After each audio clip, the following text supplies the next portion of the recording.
कभी भी इन भोगों की हानि हो जाने पर मुख म्लान करके उदास निराश मत हो, क्योंकि ये कोई लाभ नहीं था जिसे तुम हानि मान रहे हो कि वो वस्तु नष्ट हो गई, धन नष्ट हो गया, हमें तो सबने छोड़ दिया, हमारा तो उपहास करते, कुछ नहीं, ये लाभ ही नहीं था। यदि नाम जप कर रहे हो तो भगवान तुम्हारे हैं, तो तुम्हें शोक कैसे आ सकता है? ना, यहां मना कर रहे, हृदय मुख म्लानि निकृद्धा निबुद्धि, अय बुद्धिहीन, किसी भी हानि में तो उदास मत हो। ये कोई हानि है? तो बोले हानि फिर किसे कहते हैं? बोले हानि हरिवंश के नाम अंतर परे।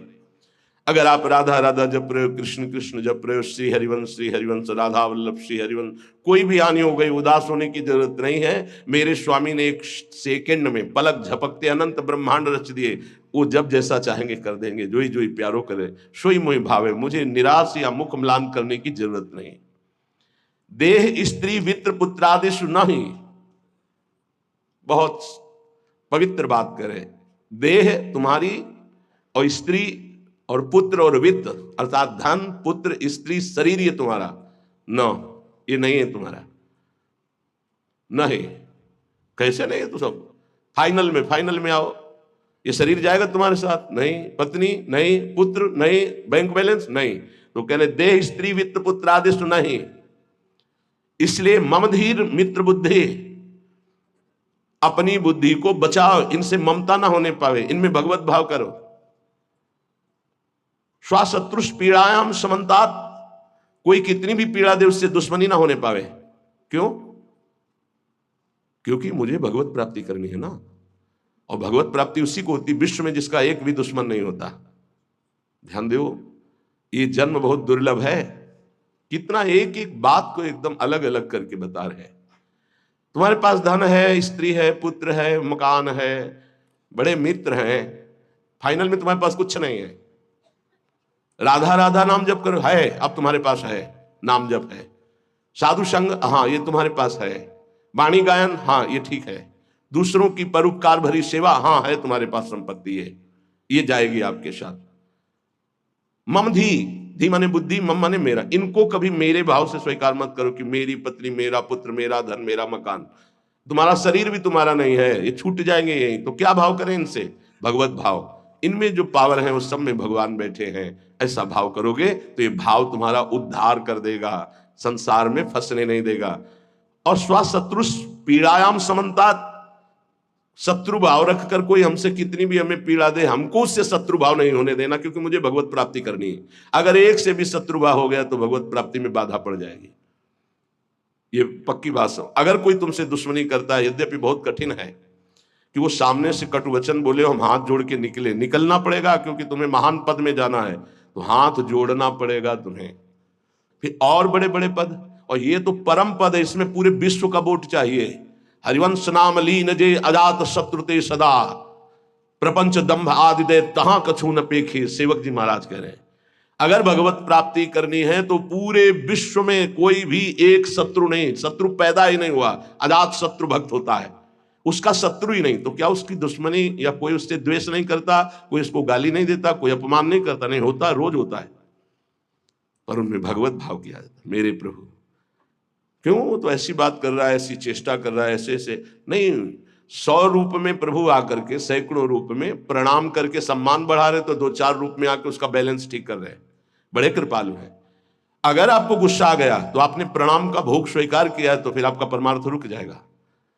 क्या बात है, कितना सुंदर भजन है, कितना इनका यश है, कितनी कीर्ति। एक तो ये हुआ, और दूसरा ये हुआ गाली गलौज अपमान, ऐसी मुद्राएं जो क्रोध भरी, जो द्वेष भरी, तो ये ना जाए कि गाली गलौज करने लगे, लड़ने लगे, आपका परमार्थ रुक जाएगा। वो चाहते ही हैं माया के पार्षद कि आप थोड़ा बोलिए, आप थोड़ा लड़िए उनसे। नहीं लड़ना, क्या करना है? और हाथ जोड़ के सर झुका के निकलना है। कल कुछ प्रेमी जन आए हुए थे संत विष्णु, तो उन्होंने कहा कि यदि हमारे गुरु को कोई निंदा करता है तो फिर हम उसके साथ क्या व्यवहार करें? आप कहते हैं सब में भगवत भाव करो, क्या उसमें भी भगवत भाव करें? तो देखो ईमानदारी से देखो, तो क्या उसमें भगवान नहीं है क्या? आप ना तो नहीं कर सकते ना। जब सर्वम खलमिदम ब्रह्म, जब वासुदेवा सर्वम, तो उसमें भी तो है। हमको क्या करना है? पहले उसमें भगवत भाव करना, अपने को सोचना है कि मेरी गुरु निष्ठा की यहाँ परीक्षा ली जा रही, मेरे गुरुदेव की अवहेलना और निंदात्मक वचन बोल करके भगवान मेरी गुरु निष्ठा की परीक्षा ले रहे हैं। जैसे पार्वती जी के पास सप्तऋषियों को भेजा था, ऐसे मेरे पास इस निंदक को भेजा है। तो निंदक को प्रणाम किया और दूरी बना लिया और अंदर से प्रसन्न रहे कि हे गुरुदेव, आपकी निष्ठा में कोई फर्क नहीं पड़ेगा, आप परीक्षा लेके देख लो। वो गुरुदेव का भेजा हुआ परीक्षक है हमारा, वो गुरुदेव का निंदक नहीं है। जैसे सप्तऋषियों को महादेव जी ने भेजा पार्वती जी के पास, अरे मुंडों की माला धारण करते हैं, चिता की भस्म लगाते हैं, इसके लिए तुम तपस्या कर रहे हो, ना उनके घर है ना द्वार है, बरगद के पेड़ के नीचे रहते हैं, अरे उदासीन रहते हैं, ऐसे दूल्हे की क्या जरूरत। दूल्हा दिलाए हम वैकुंठनाथ, जहाँ बड़े बड़े पार्षद भगवान की सेवा में लगे हुए लक्ष्मी जी चरण चाप रहे। पार्वती जी को गुस्सा आया था क्या? नहीं, उन्होंने कहा कि आप बढ़िया उपदेश कर रहे हैं, माना कि महादेव अवगुण भवन, माना आपकी बात, विष्णु सकल गुण खान, ये भी माना, लेकिन जाकर मन जैसन रमे ते ही सन, हमने तो वर्ण कर लिया है भगवान शिव को, कोटि जन्म लगर हमारी बरऊ शंभुनता रहो को। क्या निष्ठा माता जी ने प्रकट की। मैंने तो वर्ण, आप जो कह रहे हो ठीक है, ऐसे ही होना चाहिए गुरु निष्ठा कि आप जो कह रहे हो आपकी बुद्धि, मेरे तो पर ब्रह्म है अंदर, उससे बोलना नहीं, अंदर मेरे तो पर ब्रह्म परमात्मा है। फिर हम ना उसकी बात सुनते हैं, ना उसकी तरफ देखते हैं, ना उससे द्वेष करते हैं। स्वशत्रुष पीड़ायाम समन्तात सुखमती रमितानंद वृंदावनेस्तु, मैं सर्वदा सुख मगन रहूंगा, किसी से द्वेष नहीं करूंगा, किसी से अपनापन नहीं करूंगा, और वृंदावन का आश्रय लेकर प्रिया प्रीतम के प्रेम में मगन रहूंगा। जिसे प्रेम प्राप्ति करनी है, जो श्रीपाद प्रबोधानंद जी कह रहे हैं, एक बहुत बड़े महापुरुष कह रहे हैं कि नंबर 1, ये इस बात सहने के लिए निरंतर नाम जप चाहिए।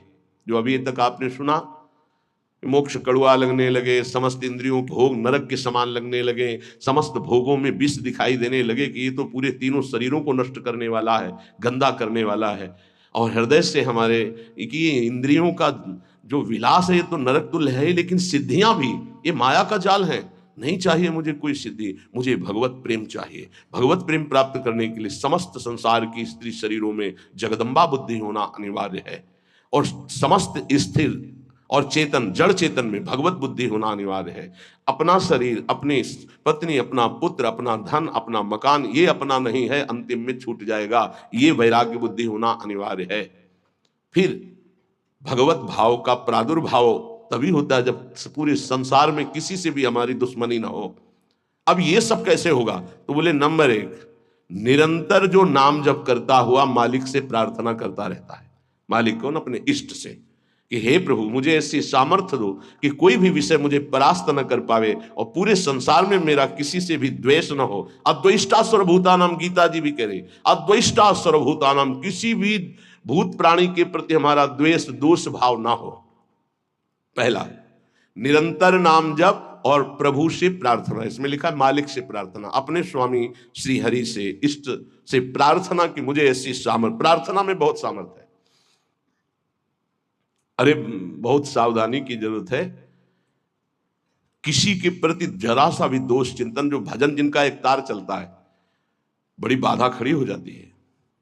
श्री रूप गोस्वामी जी लीला चिंतन कर रहे हैं, उसमें दिखाई दिया कि प्रियाजू पुष्प चयन कर रहे, ये पुष्प, तो लालजू गोदी में उठा लिए, प्रियाजू ऐसे पुष्प का गुच्छा ले रहे, एक हाथ से डाल पकड़े हुए।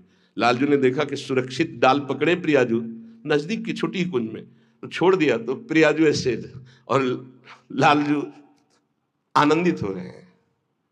तो पूज्य श्री रूप गोस्वामी को भी हंसी आ गई कि लालजू को ऐसा विनोद सूझा। इस समय अत्यंत सुकुमार प्रियाजू डरप रही हैं। फिर लालजू ने अपनी गोद में ले लिया, फिर उनका शमन हुआ। जिस समय वो हंस रहे थे उस समय एक संत जा रहे थे जो लंगड़ा के चलते थे ऐसे ऐसे, और वो ऐसे अर्ध निमीलित नेत्रों में ऐसे हंस रहे थे। उनको दृष्टि गई कि अरे भगवान ने मुझे लंगड़ा बनाया है तो हंस रहे हैं, हम तो समझ रहे थे बहुत बड़े महापुरुष हैं और ये हमारी हंसी कर रहे हैं, ऐसा कैसे हो सकता है? हाँ ना, हमारा प्रारब्ध भोग है ना, हमारा पैर ऐसा है इसलिए हंसी का पात्र में। बड़े अंदर से दुखी हो गए, चले गए, लीला बंद हो गई उनकी। अब आप बताओ, उन्होंने सोचा नहीं, देखा नहीं, वो तो प्रिया प्रीतम को देख रहे थे। बड़े विकल हुए जब लीला बंद हो गई, तो फिर पूज्य श्री सनातन गोस्वामी से चर्चा की, क्योंकि दोनों महापुरुष की हमारी लीला बंद हो गई। तो उनका एक ही उपाय, वैष्णव अपराध बन गया। वो वैष्णव अपराध, किसी वैष्णव को अभद्र बोले या दुख पहुंचाए, ऐसा संभव ही नहीं। महाप्रभु चैतन्य देव की कृपा से ऐसा संभव ही नहीं है। कैसे ऐसे? उनका है तो वैष्णव अपराध। अब ये विचार हुआ कि कैसे जाना जाए, कि किससे अपराध बना, कैसे जाना जाए, जब किया ही नहीं प्रकट में तो जाना कैसे जाए। तो बोले कोई वैष्णव दुखी हो गया है तो वैष्णव सेवा की जाए, आसपास के जितने संत सबको निमंत्रण दिया जाए, पता चल जाएगा, सबकी जूठन पाई जाएगी तो शायद पुनः अपराध कोई हुआ हो जाने अनजाने में तो उसका मार्जन हो जाएगा।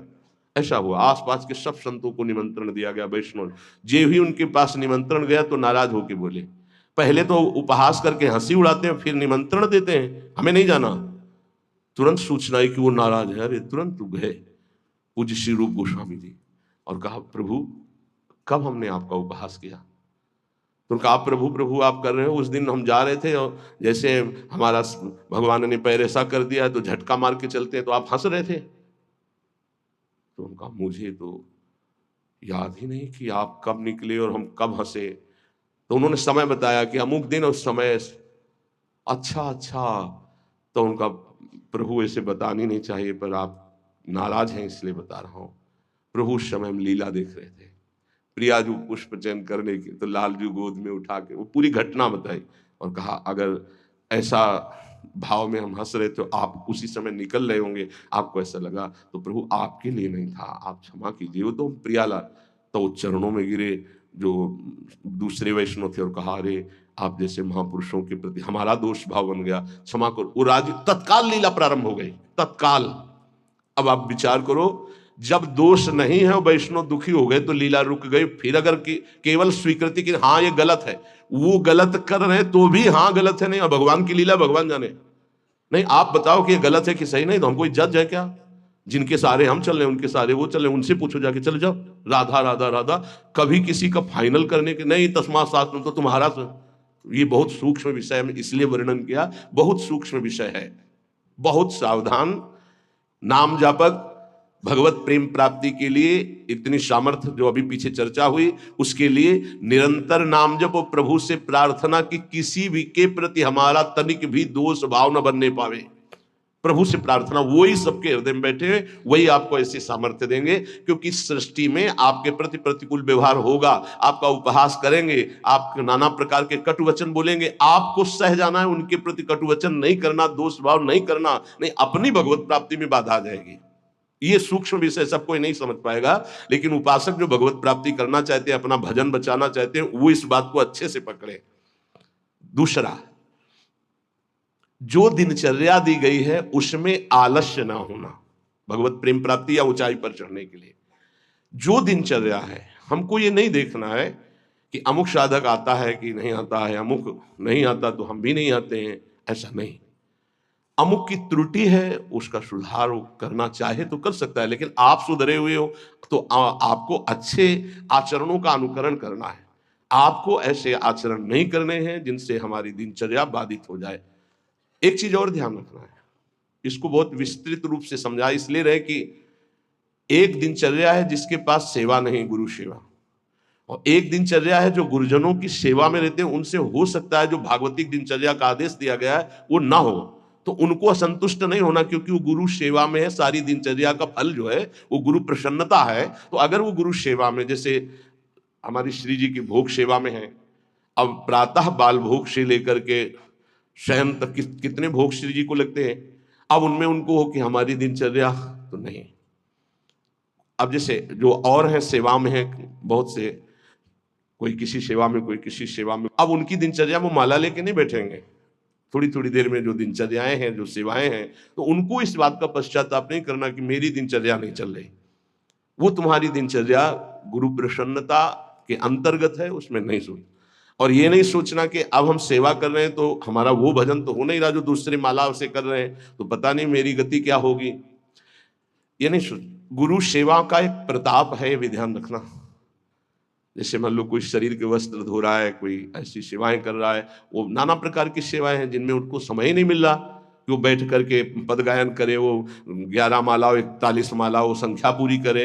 अच्छा, सेवाओं में लगा है तो उसका मन लगा है, अब उसका मन कहाँ लगा है? ये वस्त्र गुरु जी का है, ये गुरु जी के लिए जल है, ये उसका चिंतन हो रहा। ध्यान मूलम गुरु मूर्ति, पूजा मूलम गुरु पदम, मंत्र मूलम गुरु वाक्य, मोक्ष मूलम गुरु कृपा। क्योंकि कई साधक ऐसे हैं जो फिर उनको पश्चाताप होगा कि दिनचर्या में बाधा पड़ रही हमारी, तो दिनचर्या की चर्चा हुई थी। नहीं, जिनको सेवा मिली हुई है उन।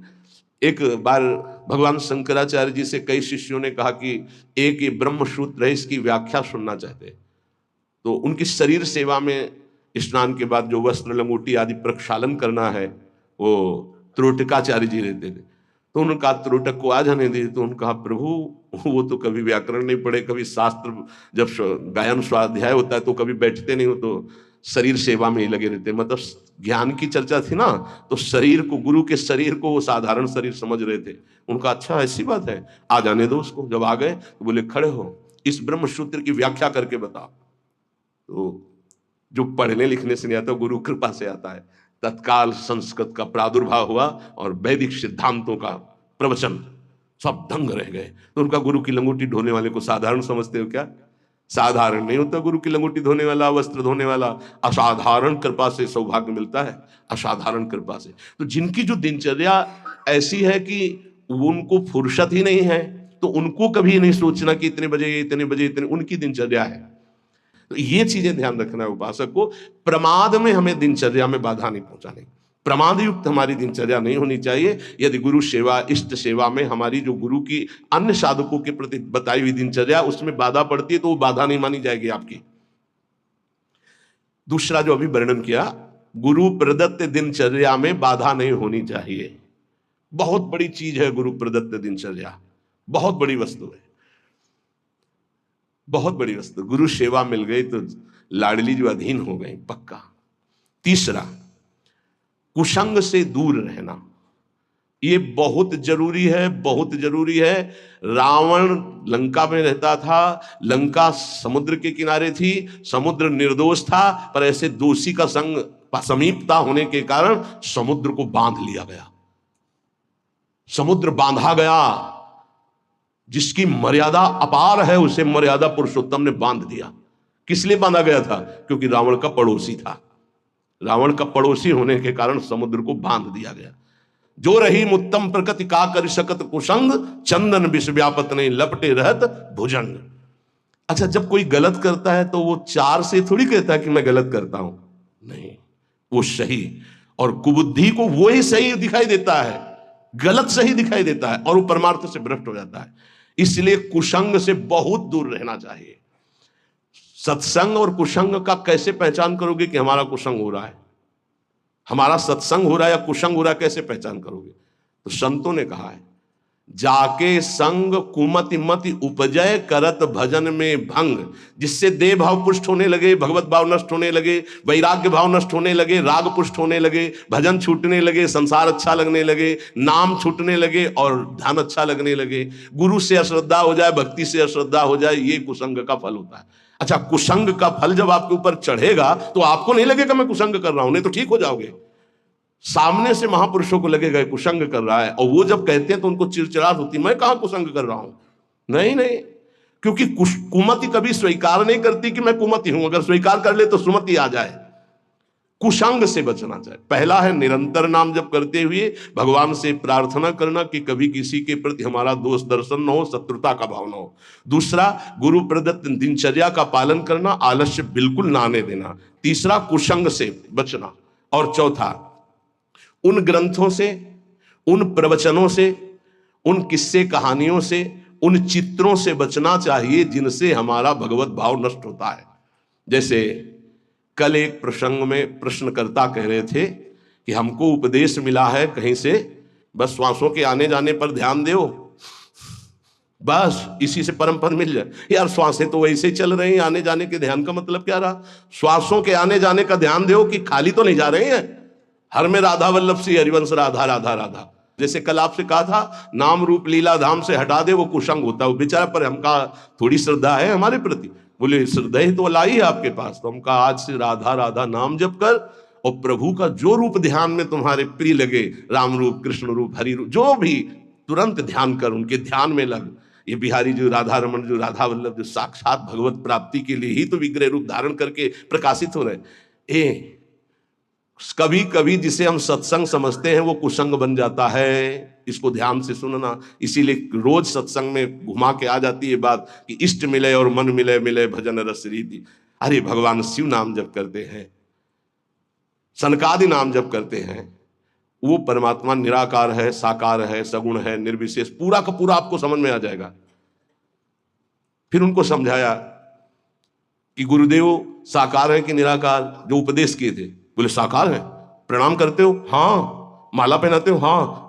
तो गुरुदेव की पूजा हुई कि नहीं? बोले हाँ हुई। तुमका गुरुदेव मूर्त है कि अमूर्त? बोले मूर्त। तुमका मूर्ति पूजा हुई कि नहीं? बोले हाँ हुई। तुमको फिर काहे परेशान हो? समझे में नहीं आता है।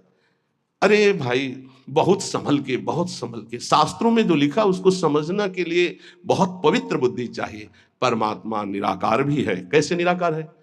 देखो आकार खंबे का इसमें है कि नहीं? और जब भावना किया प्रहलाद जी ने कि है, तो निकल पड़ा ना नरसिंह रूप में, तो है ना साकार। वो निराकार रूप से सब जगह है, पुकारो तो साकार रूप होकर अभी दिखाई दे। वो साकार भी है और निराकार भी है। यहां जल है, इस वायुमंडल में जल है। देखो बोला कहां गीला हुआ। और एक मशीन है, जो उसको ऑन करके रखो तो एक कमरे में 3.5 लीटर 4 लीटर पानी 4-5 घंटे में निकल जाता है। और कमरे में कहीं बूंद नहीं है, मतलब जल है। वाणी है, वाणी का मतलब आकाश शब्द है, वायु है, अग्नि तत्व है, इन सब कुछ विराजमान है। लेकिन निराकार दिखाई दे रहा है ना? कहां दिखाई दे रहा? सब साकार रूप में आ जाता है। वही साकार है, वही निराकार, कुछ अंतर नहीं। सबके हृदय में आकार, ये देखो बाहर और अंदर बैठा हुआ निराकार। और पुकारो तो आकार रूप के लेके आ जाएगा। राम तो मर्यादा पुरुषोत्तम कमल नयन रूप धर करके वही आ जाए। वही रूप है, वही अरूप है। कोई अंतर नहीं। सब ज्ञान हो जाता है नाम जप से, सब ज्ञान। पर बचो ऐसे उपदेश से जिससे भजन ही ना हो पावे। ऐसी ग्रंथ हैं ऐसे, जैसे भगवान श्री कृष्णचंद्र जी ने गीता जो लिखी है, आप भगवान की वाणी को अपने भावना के अनुसार समझ लिए, लेकिन संपूर्णतया तो भगवान ही समझावे तो समझ पाओगे ना। सोई जाने जे देव जनाई। निंदा स्तुति के विषय नहीं है, पर यह बात है कि पूज्य श्री स्वामी राम सुखदास जी महाराज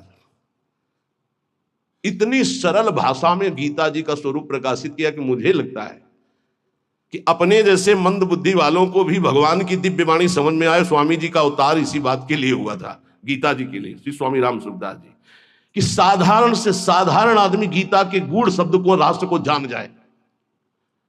इतना बड़ा विस्तार से अमृत दे दिया गीता जी के भाव का। और ज्ञानदेव जी महाराज, एकनाथ जी महाराज, आद्य गुरु भगवान शंकराचार्य, जो बहुत से बड़े बड़े महापुरुषों ने गीता जी की टीका, हमें लगता है वो इन महापुरुषों की टीका के बाद अब हमको और कौन सा ज्ञान जानना बाकी रहेगा। एक बार एक सेवक वाणी श्री दामोदर दास सेवक जी की, नए नए हम थे तो हमको किसी ने दिया था कि पढ़ना। महाराज जी को हमारा ये काम था गुरु जी से जांच करवाए बिना हम किसी, क्योंकि पता है कि जिस विषय के हमें तो हमारे प्रमाण लगे, तो उनका महाराज जी वाणी जी प्राप्त हुई, वो किसी और। महाराज जी ने जो देखा ऐसे वाणी ली, किसी की भी लिखी हुई है ऐसे, लो, और तुरंत ऐसे फूल में लपेटा, बोले जाओ यमुना जी पधरा के आओ। और फिर ये वाणी आजीवन के लिए वो बस्ता में बंदी, लेकिन ये टीका जो लिखी हुई है ये पास गुरुदेव से। इसीलिए हम जितने भी साधक अपने, हमारे गुरुदेव ने जो पास किया है अर्थ, ये पूज्य श्री आचार्य चरण का, बस कोई भी हो गुरु से जो पास, बस वही। तो ये ध्यान रखना कि महापुरुषों ने जो टीका की है वो ऐसे अर्थ नहीं लिखा है। गुरुजनों की दृष्टि बहुत पैनी होती है, अपने बच्चे को कैसे बचाते हैं। ये उन ग्रंथों का अर्थ नहीं पढ़ना, जिनको ब्रह्म प्राप्त, भगवत प्रेम प्राप्त महापुरुष प्रमाणित नहीं करते, उन ग्रंथों को नहीं पढ़ना बहुत ही भटकाव है। आपको सच्ची बता दें, वाणी जी को अपने अनुकूल करके अर्थ किया जाता है। वो महापुरुष जो क्षमता को प्राप्त है, चाहे गीता हो चाहे भागवत हो, हमारा किसी से अपनेपन वाला बात की बात नहीं कह रहा हूं। आज तक पूज्य श्री हनुमान प्रसाद पोद्दार जी महाराज के संपादन के किए हुए वाणी ग्रंथ में एक शब्द पर कभी संशय नहीं हुआ। आज तक पूज्यपाद उड़िया बाबा के उपदेश में कभी एक शब्द पर संशय नहीं हुआ। पूज्य श्री स्वामी राम सुखदास जी महाराज के एक शब्द पर संशय नहीं हुआ। जैसे पूज्य स्वामी जी का एक छोटी सी पत्रिका निकली थी ग्रंथ में, गुरु के बिना मुक्ति। स्वामी जी ने जो कहा उसके अंतर की बात समझ लो। स्वामी जी ने के पास इतनी शिकायतें पहुंची, रोना धोना और बड़ा विचित्र कोटि का उस समय जिनके प्रति शिकायत हुई थी। तब स्वामी जी ने सभा में कहा था कि तुम जो सुन रहे हो, ये जगत गुरु श्री कृष्ण की वाणी सुन रहे हो, इसको मानो, इसी से तुम्हें परम पद मिल जाएगा। ऐसे बनाने की जरूरत नहीं है जहां ऐसे शिकायतें आ रही। स्वामी जी किस लक्ष्य को लेकर बोले थे? स्वामी जी किसी संप्रदायवाद को नहीं काटे, स्वामी जी किसी गुरु परंपरा को नहीं काटे। स्वामी जी के शब्द थे उस बनावटीपन के लिए, जो बनावटीपन से ठगा जा रहा है, लोगों के जो चित्तों की श्रद्धाओं का मर्दन किया जा रहा था। जब स्वामी जी के पास शिकायतें पहुंची तब स्वामी जी ने वो बात कही कि ये जगत गुरु की वाणी है गीता जी, इसको सुनो, स्वीकार करो, जाओ, परम कल्याण ना हो जाए तो बताना, गुरु के बिना मुक्ति। गुरु बनाने की जरूरत नहीं, वचन सुनो, मानो और जाओ। कोई एक शब्द में उसको घसीटो मत इधर उधर, सीधे जिस प्रसंग से महापुरुष बोले उस बात को समझना।